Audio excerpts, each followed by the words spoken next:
Hello, this is Life Coach Angelia with Works of Hearts Teen Pregnancy Life Coaching Program, Part 9. Last time we left off on psychological aspects of adolescent pregnancy, and we're going to come back on core elements of effective parenting.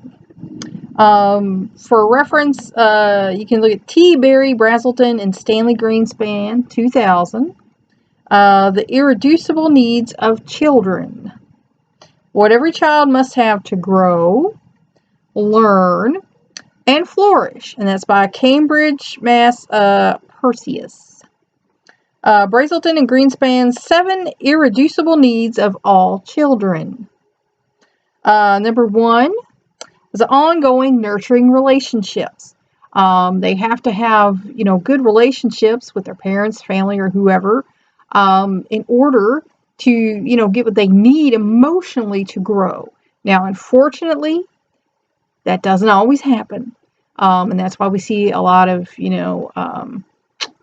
problems in people coming up, especially in their teens, and especially teen pregnant people. Number 2, physical protection. A parent is supposed to protect their child from danger. Safety. A parent is supposed to keep their child safe. And regulation. A parent is supposed to regulate that child's day and their night so that they feel like they have a sense of security and predictability in their life. 3, experiences tailored to individual differences, meaning someone notices what they like, what they don't like, and, kind of tailors their life around that. Lets them experience things that they want to do, lets them, join clubs or whatever that they want to do, and doesn't, try to force them into things that they don't necessarily like to do that the parent might want them to do. Number 4, developmentally appropriate experiences. Parents who are, in the know that a kid is not born with the knowledge of an adult. A kid is basically born insane. All the connections in the brain are not done yet. They're not fused, and they're not doing any logical thinking at all. That doesn't even happen for some people until their 20s, and some people never. So you don't put developmentally challenging tasks on a child that's not ready for them. You don't do anything with a child that they are not developmentally, capable of doing. All this is going to cause us frustration, or trauma for your child. Number 5, limit setting, where they can be, where they can go, so you can keep them safe. Structure, again, how their day is structured.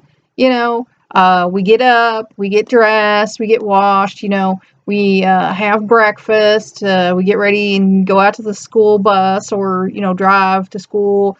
We come home, we have free time, for an hour, where we can be inside or outside. We do homework, we have dinner, we do housework, we watch shows or, listen to music, whatever. A structured time for them that lets them feel safe and secure.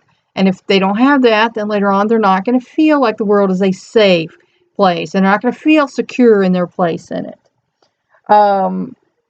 Expectations. Have realistic expectations of your children. Children cannot think logically.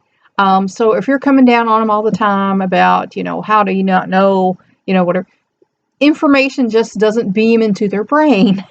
You have to teach them everything. They're born with a clean slate. They know nothing. You have to teach them everything. And a lot of parents just kind of send their kids off to school and assume that school is going to teach them this. Honestly, no.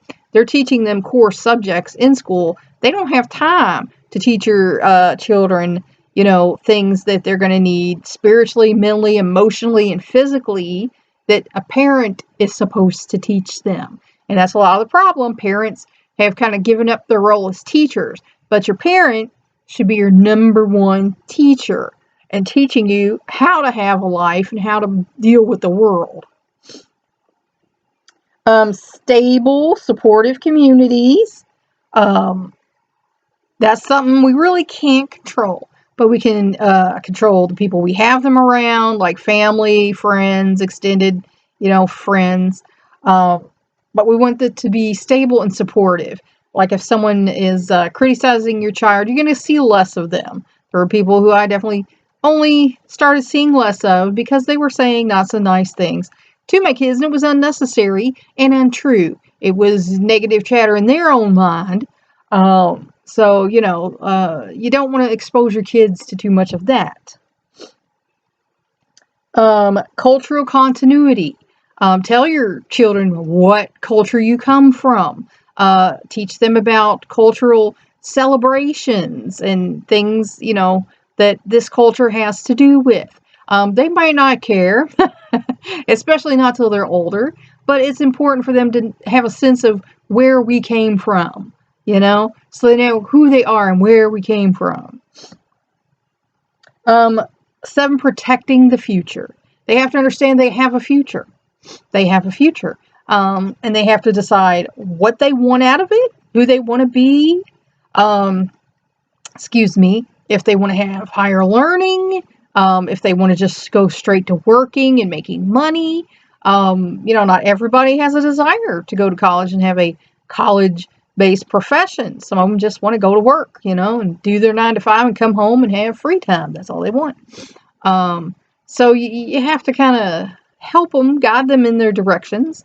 And certainly if you're coaching a teen pregnant person, and this has not been discussed with them, you want to start doing that definitely with them to try and get them, caught up to the level. They're going to have transportation, whether it be a car or riding the bus. They're going to have a job. They're eventually going to have a place of their own. So, you need to teach them basic skills on how to take care of themselves, basic finances, a little knowledge on there are people in the world, who are going to try to take advantage of you. You have to learn to have boundaries. You have to teach them that. So, it's just an ongoing process with your teens, and especially your pregnant teens, to get them ready for a life in the world. Selected statements by authors about parenting. And this is, again, from Brazelton. He's very good. I've read some of his stuff. I've seen some of his stuff on KET, and he was, very good. It is what we do, not what we say, which has greatest impact. Children learn not just from what we say, but from how we relate to them and how we say it. Because your attitude gets picked up on. You might not think your attitude, but they pick up on your attitude.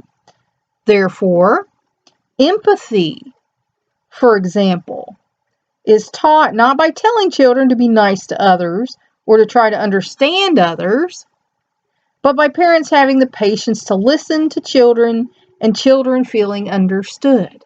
And that's something, I always tell people, if your kid talks, it's time to listen. Now, if you can't, you just say, go in there and I'll be in there in a minute. If like you're on the phone or something and it's very important, you can put them aside for a second. But they have to realize they're important, that they're more important than whatever you're doing, but you need to get what you're done.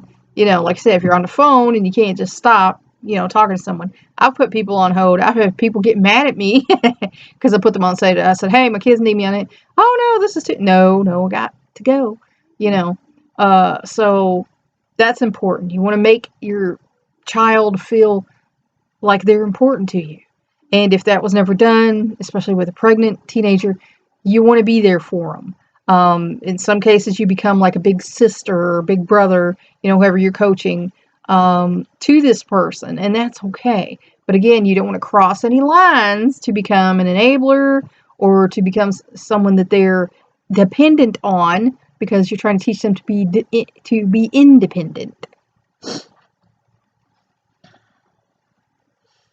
Once they understand what empathy feels like, they create it in their relationships.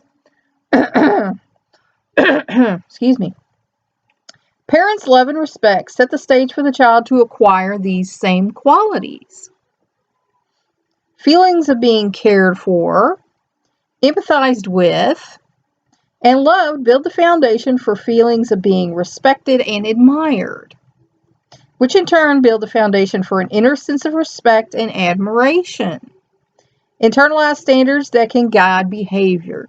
And the reason why you would want to do this with a teen girl who is pregnant is so that she can pass that on to her child. You know, the best outcome is the goal here. Need to avoid discipline through fear or use of fear as a motivator. Now,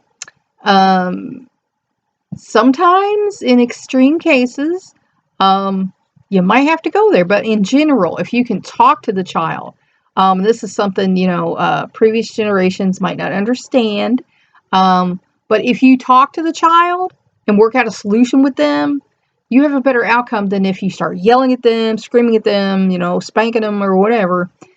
All they learn then is to be afraid of you, and then they don't want to spend any time with you when they're grown. And some parents are okay with that.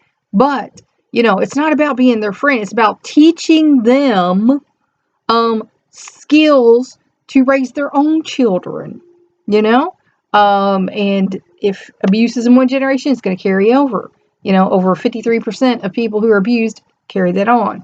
The rest of them go the opposite way because they realize how it felt, and they don't want to do that to their own children. So fear is not a motivator. Fear actually inhibits your child, causes them to be shyer, causes them to take less chances out in the world because they feel like, I might do something that angers other people or upsets other people, so I'm just going to keep a low profile and not do anything.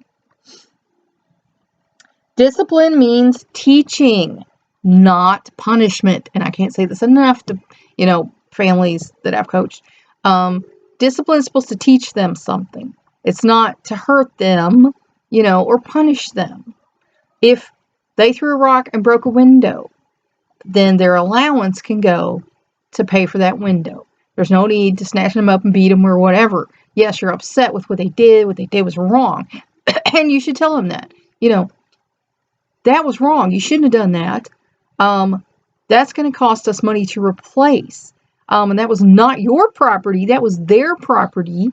And you should have not, broken their property.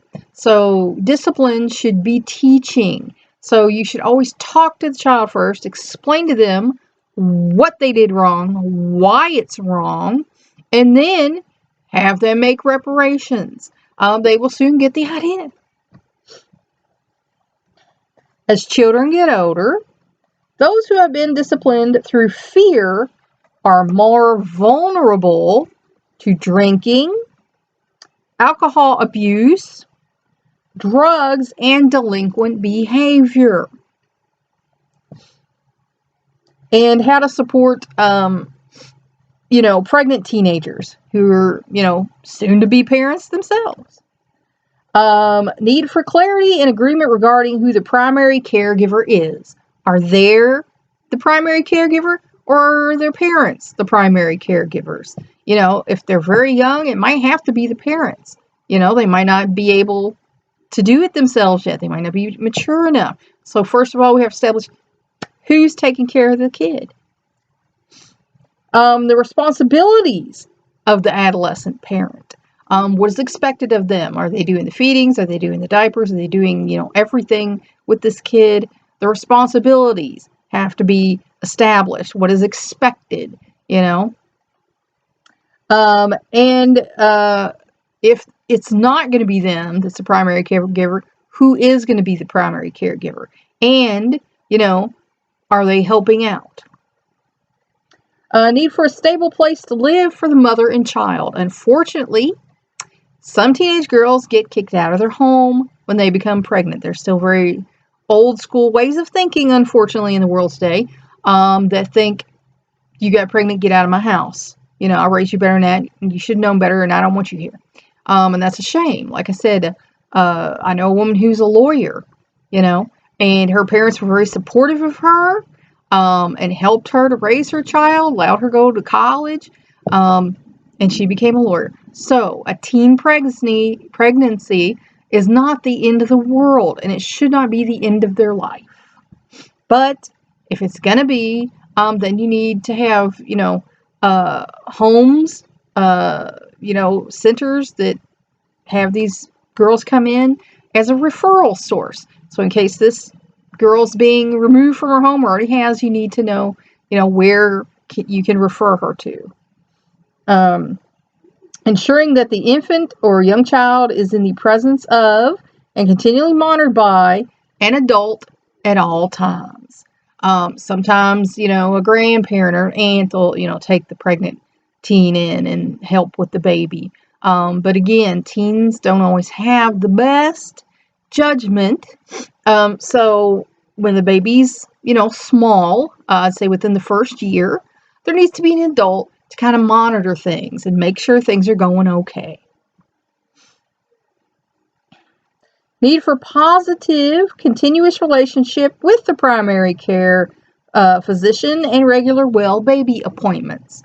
They have to know they got to take care of themselves. They got to take care of the baby. That's important because we all know from things like SIDS, that a baby can be in trouble quick. It doesn't take but a second, and again, with all the toys and they talk about choking hazards, a baby is just very delicate. I mean, it doesn't take but a second. Need for ongoing education regarding the child's nutritional, physical, and emotional needs, and expected developmental challenges and stressors, because there's going to be stuff that's going to be a challenge. Teething, potty training, they have to be prepared. This is coming up. Anticipating guidance and support. Again, the doctors can provide this. There are different programs, about, how to raise your baby. There are different, social services, support systems that can help, with this if they don't think, mom is, adjusting to being a mom. Helping adolescents view the baby as a real person, not a baby doll. A lot of this is a problem. As a baby doll, they love dressing it up, feeding it, changing it, whatever. They don't think of it as a person who has, mental and emotional needs. That they need care, respect, and bonding. Making child development comprehensible to the adolescent. Like I said, get some child development books. Let them understand. Let them read. You can buy them one and, give it to them. And they can read and understand, what children are capable of. Because a lot of people overestimate what a child is capable of and what they're capable of understanding. Again, parenting should be an exciting journey. It shouldn't be a burden that has been thrust upon them. They should enjoy raising their children. Attention to the individual needs of the mother, because if you burn yourself out, you're not good for anybody else. You have needs and you need to take care of those first, or you're not going to be good for anyone else. She might be getting some bad advice in that regard from mothers or grandmothers. Oh, you got to give up your world. Your world's gone now. There's bad advice like that goes around. You don't, and you shouldn't. You should take care of yourself first so that you're capable of taking care of your little people. Take care of your physical health. You need to impress that upon them, that if they are physically burnt out or tired or whatever, they're not going to be able to take care of their child very well. Psychiatric or mental disorders. Again, if you're down in depression or anxiety, you're not going to be a great parent, to the child. You need to take that care of. Drugs and alcohol. If they're involved in that, now it's time to stop that, or that's going to affect their child. Contact with peers. If you're helping the teenage, a lot of parents, say, oh, well, you don't hang out with your friends now or whatever. But, realistically, give the teen a night off. Let them have a date night, say on Friday night. Let them have a Saturday night with their friends. It's healthy.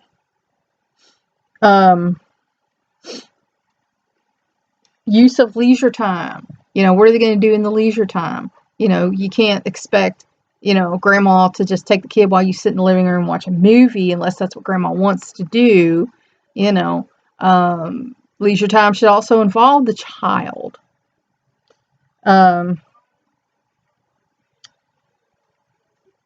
Impossible mothers group. They're like PB&J groups, mommy and me, groups like that for, younger or unsure mothers to join. And, it helps them, to adjust and hear from other mothers. Monitoring for possible emergence of postpartum depression. Again, a teenager's ramped up on hormones. That's how they got pregnant to begin with. So you're going to want to look for that because hormones can play a part in postpartum depression. So, if they're starting to act a little depressed or, even after you're not working with them anymore and, the parent calls says, I have this fear. And then you're going to, again, want to have a doctor, an obstetrician or, well, of course, them too, and a pediatrician as referral sources. Alertness to potential physiological or medical problems of the newborn. Colic. Colic is something, and I've known people whose kids have colic. An easy way to not have the baby develop colic is do not feed the baby cereal or any other baby food until they're finishing a whole 8-ounce bottle. They're not ready for cereal or baby food until they're finishing a whole 8-ounce bottle. Now, there shouldn't be months because a lot of doctors will throw in months, this month. Forget months. Forget months. When they can finish a whole 8-ounce bottle and still want more, then they're ready for some cereal. Before that, all you're doing is giving them food that their digestive system is not ready for, and you're going to give them colic. Sleep irregularity. Some babies will sleep longer than others. I had a baby that would go 4 hours sometimes.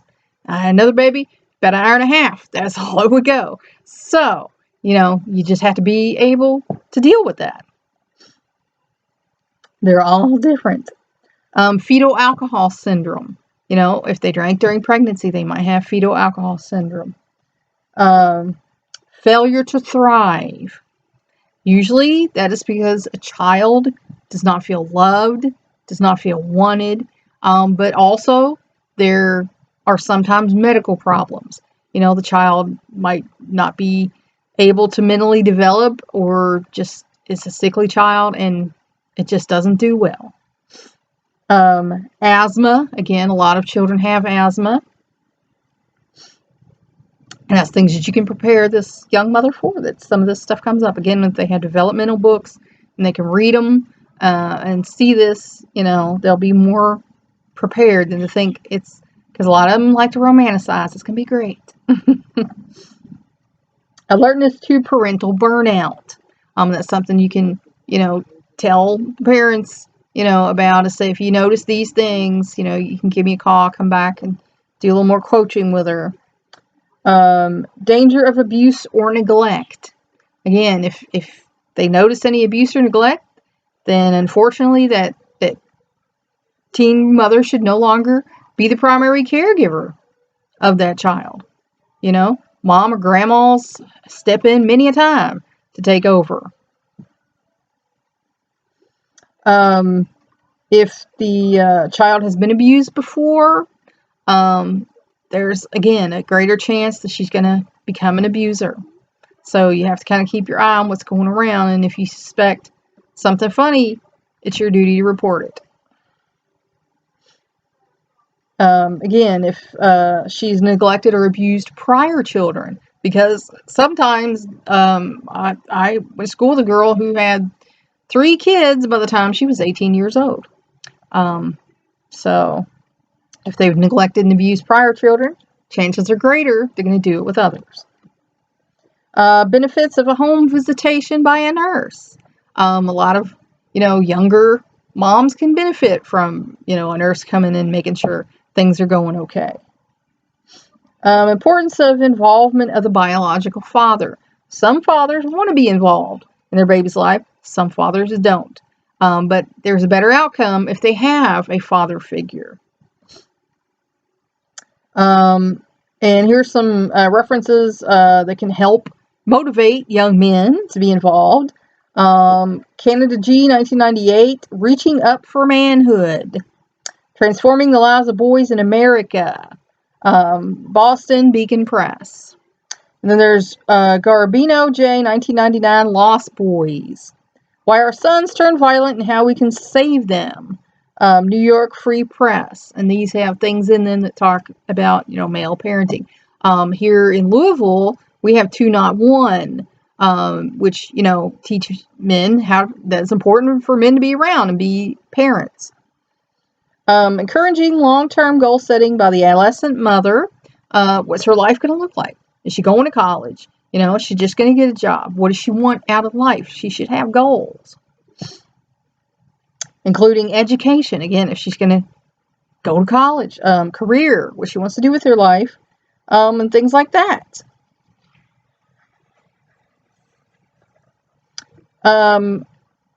Personal strengths. Look at their passions. What do they care about? Their interests. What are they good at? As identified by the youth and others who know them well. You can, quiz them and the parents, and come up with some ideas on who is this person, what do they want, what are they good at, and like I said, if you work on things they're good at and they want, they're going to have a better outcome. Areas of competency. Again, what are they good at?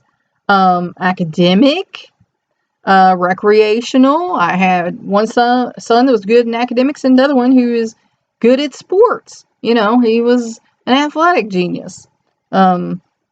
Social, artistic, personal characteristics, loyalty, friendliness, articulation, desiring approval, which might not always be good, motivations, curiosity, whether they're persistent and persevering. That's something they need to work on if they're not. Patience, kindness, humor, because sometimes as a parent, you just need a sense of humor. That's all there is to it. Being able to acknowledge mistakes, because we're not perfect. We all make mistakes. And when you make a mistake with your kids, you need to come back and say, I went over the top. I'm sorry, but what you did was still wrong or whatever. And acknowledge your mistakes. Let them know I'm not perfect, but when I make a mistake, I can say I'm sorry. Honesty. Be honest with your kids. Don't try to hide things from them or sugarcoat things. Be honest with them. Do it in a nice, not scary way, but be honest with them. Insightful. Teach them how to think for themselves. Resilient. They're going to need that in life like you would not believe. Of course, you probably would.